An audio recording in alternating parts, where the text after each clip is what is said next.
Welcome, everyone. This is Jordan with Food Bevy, the online community for food and beverage founders. And today I have a really fun conversation. I'm talking with Mikaila Uhler from Me and the Bees, the founder and CEO, which you have to be one of the youngest CEO that I've talked to so far. And I love everything about the company, the lemonades that you make, and your entire story. And you've been running this for a couple of years now, which means you started it even younger. So I would love to just start off and really hear about how you decided to start your own business.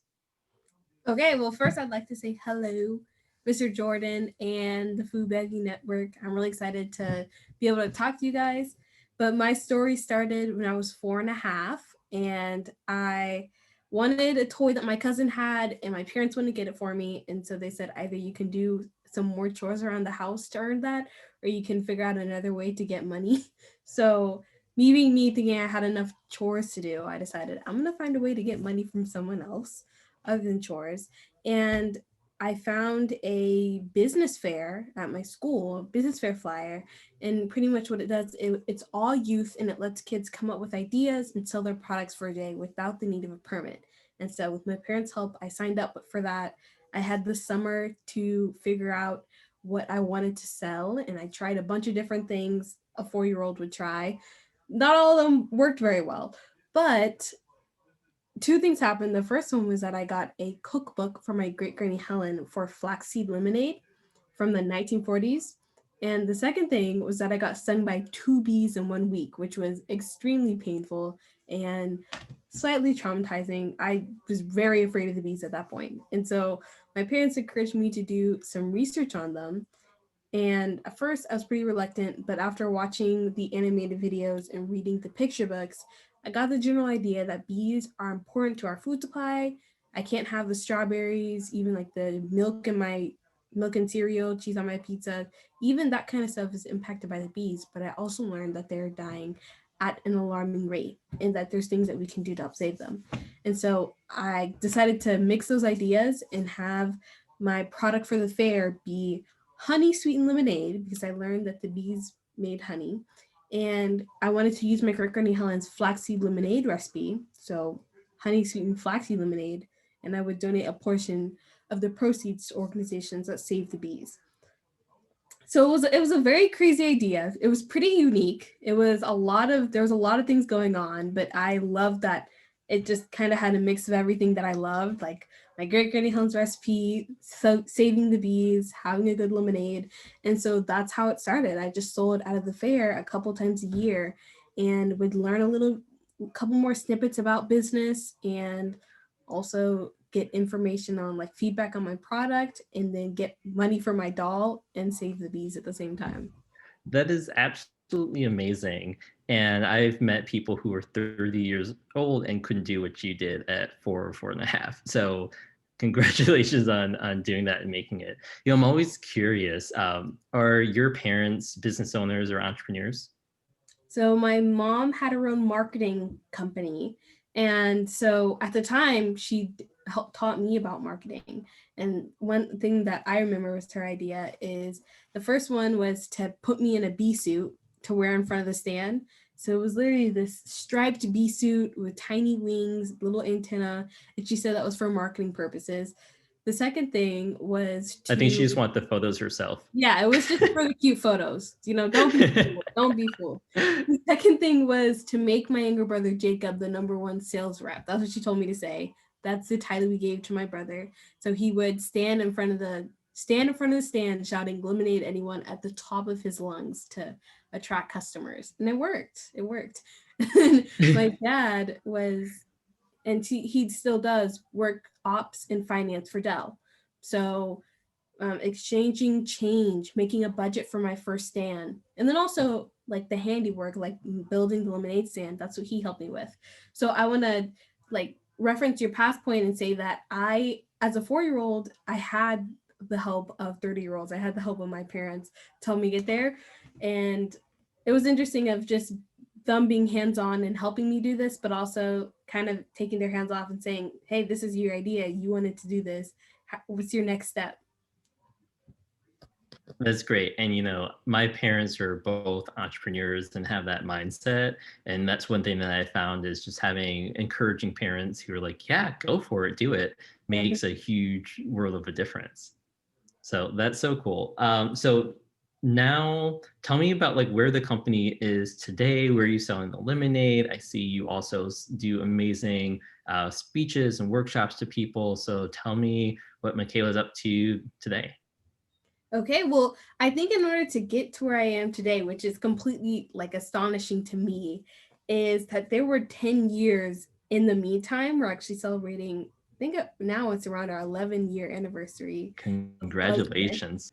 Thank you. But it was a definitely really interesting time and a unique experience of growing a company. We got the first store through a pizza shop saying, if you can find a way to bottle your product, I'll carry it in my store. We went on Shark Tank in 2016 and landed a deal because of like our branding and the fact that we were able to scale a different type of beverage. And then after that, I think another big milestone is I think being able to introduce former President Obama. So it's a mix of selling the product. So today we're in around 1,500 stores in 40 states, like Whole Foods and HEB and World Market. But it's also the story. So me teaching about entrepreneurship, and that's where my book comes in, and the speeches that you talked about, just where I can go travel either internationally to schools or organizations that want to learn more about entrepreneurship and share my story and share advice from there. And then I think the last big thing is still saving the bees. So, still donating a portion of the proceeds of the lemonade since we started, but also having a nonprofit where it's all about teaching about the bees, researching them, and figuring out how we can actually take that information and protect them. Oh, that's incredible. So celebrating 11 years is absolutely amazing. Have you ever decided like, maybe I want to do something else? I know like in the past 10 years, I've done 30 different things myself, but you seem so passionate about everything that you're doing. Are you still just as excited and motivated, or are you kind of setting your sights on something new in the future? So I think that's a good question because what we did is we took a regular lemonade and spread it into multiple things. So through that, I was able to find things that I like. Like we have lip balms and we have clothing and we have different flavors in a book and a nonprofit. So I kind of get the experience of even though I'm a 16-year-old right now, interning kind of or just being able to put my fingers in a bunch of different industries. So, yes, I do. For the future, I am thinking about not only doing beverage, but either being a serial entrepreneur and starting other companies, or, um, I mean, continuing passing on my what I've learned. I think that's so important to inspire the next generation of change makers. So that's definitely something I want to do. And uh, right now, finishing school and studying for college. Does I started my first business when I was in high school, and I thought that that was pretty young. And by that time, you were like a seasoned veteran. So by the time you're in high school now, does that feel like weird having learned so much from running your own business, but then also being in high school? Like, do you feel like any of it's like, oh, I know all this stuff already? I no, I think it's completely the opposite because I think a lot of the growing the business and problem solving and learning how to pitch happened when I was so young. So I think that even I can relearn it like on my own with another business idea or partnering with something. I just think I'm just looking out and realizing that there is so much out there that I can still learn to the point where like I definitely don't know it all. And whether it's business or investing or just like startups and nonprofits, I still want to learn more about it. I love that. I think having that continuous learning mindset will really set you apart and to continue growing into the future. So I think that's great. I'm curious to know, as you've gone out and talked with other students or talked with other groups or entrepreneurs, is there a common theme that you've experienced in terms of either listening to their problems or listening to what motivates people in terms of, them running their own business? I do. I think the first one is how for kids and for adults, I take them through brainstorming ideas. And this is something that pretty much everyone has done. Pretty much everyone has either sat down and like thought of business ideas or just had a business idea come to their head. But I like to go through a little acronym that I mentioned called FITS, which is fixing a problem, interests, trends, and skills, especially for kids, and seeing what business ideas they come up with in those categories. And I think one trend that I see is how kids are always, almost all their ideas come from the fix a problem. So they are like fixing big problems, little problems, but I think one huge trend is that they have huge empathy with whoever they're creating the product for, and it's not even me needing to tell them, hey, try to make your business social. It's social from the get-go. Like that is just how they think. And it doesn't matter whether I'm in South Africa talking to girls about financial responsibility or in my town, Austin. I think that's really interesting. And one thing that I don't know if it motivates them, but it definitely motivates me and makes me pretty helpful. And I think another trend that has been pretty hopeful for or motivating, inspiring for adults is the hmm, I think the first one is showing them how being fearless, or I guess dreaming like a kid, can be used in business, because a lot of them are afraid of when to start because they've built all of this, they have all this to where they get now. And I think that for me as a 4 year old, just kind of being impulsive, planning, of course, but being impulsive and saying, I want to do this. I have the dream of changing a world with the lemonade stand, and I'm going to do that. I think that's inspiring, um, and I hope that they can apply that to their life and I guess be more fearless and bring in that kid mentality to their company. So those are a couple of trends. I've done a lot, and I don't really remember everything about them, but those are things that stand out the most and that make me smile. I love that. And I think you're right that so many people, especially adults that I mentioned, have had an entire, lifetime of experiences. And a lot of times that can be beneficial, but sometimes it can hold them back in terms of thinking like, oh, I can't like go out and risk starting a company. I don't know what I would do. I don't know where to start, and I don't know how to be successful. But I like that fits framework that you have. And then also doing things that put a smile on your face. Right. I think that the other thing about running your own company is you get to be your own boss, but I guess your customers are ultimately your boss too, but you really get to do and find the things that you enjoy and that bring you joy and put a smile on your face. So I absolutely love that.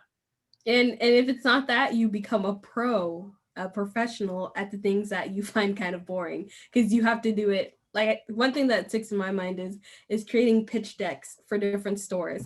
I think like me, my mom and I, our sales team, we have got the points of our company drilled in so much. We know our brand and our product a lot more and how to pitch it with each new presentation that we do. So it's practicing, like even though it's not super fun and exciting, but then there's also a whole new side that is fun and that I guess encourages you to keep going and growing.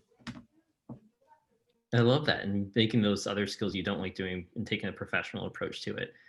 That's so helpful. And the last thing I kind of want to touch on is how things have changed over the last year of kind of living through this pandemic that we're in, right? So definitely everything is kind of new and different. How have you and your business and life been affected? The first thing is that we were preparing for, I mean, this is early last year or earlier this year. We were preparing for our busiest time of the year, lemonade season. So we had multiple confirmed store launches that we were going to do that were very big. And we were projecting a huge increase in sales this year compared to last year. And so we were building up inventory and um, getting all these promos for the months ahead. And then the pandemic hit and it just kind of completely shifted because a lot of the store launches got canceled. Just like many other businesses, it shifted. The hotels and restaurants and cafes that were carrying the product now had their doors closed. So we were on a rapid and urgent scramble to find people and find new points of sales. See if not people, but new points of sales, like new restaurants, not new restaurants, I'm sorry, new points of sales, as in new grocery stores or premium stores to carry the product. And so what we had to do was look for where people were already shopping and put our product there so they didn't have to make multiple points of contact at different locations. And another thing we did is we prioritized our online sales. So we were realizing that we're losing a lot of money to shipping this. If we can figure out how to decrease our shipping by changing our box, then we may be able to get some more sales because it's less expensive. So that was one thing, was we completely shifted our online space and our e-commerce as well. So cool. Yeah, I think you've definitely found the right ways of pivoting through there.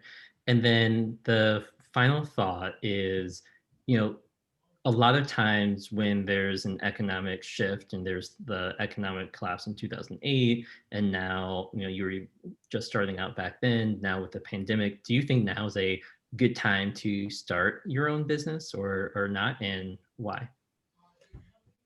I like that question mainly because entrepreneurship arises from identifying problems. And right now, a lot of the problems that we've experienced that just may not have been at the forefront of our mind, we are seeing every day. And this is definitely a good time to get your gears turning and either figure out ways to start a new company or start something to help fix those problems, or maybe shift your company that you already have established, that you're already the founder of, to, I guess, better go with the times that we're in. So I'm just going off the point of problems, and I think pandemics can spark entrepreneurship. A lot of the huge businesses are doing well, and a lot of new entrepreneurs are starting. So figure out how you can identify with people now and make that long lasting connection. That's so inspirational. Michaela, I am going to be a big fan and follow every new cool thing that you do. And it's just amazing everything that you've accomplished in, the first 16 years of your life, and everything hereafter is going to be amazing. So thank you so much for joining and talking with me today. And best of luck with the school year and with the business and everything going into next year. Thank you so much for the interview.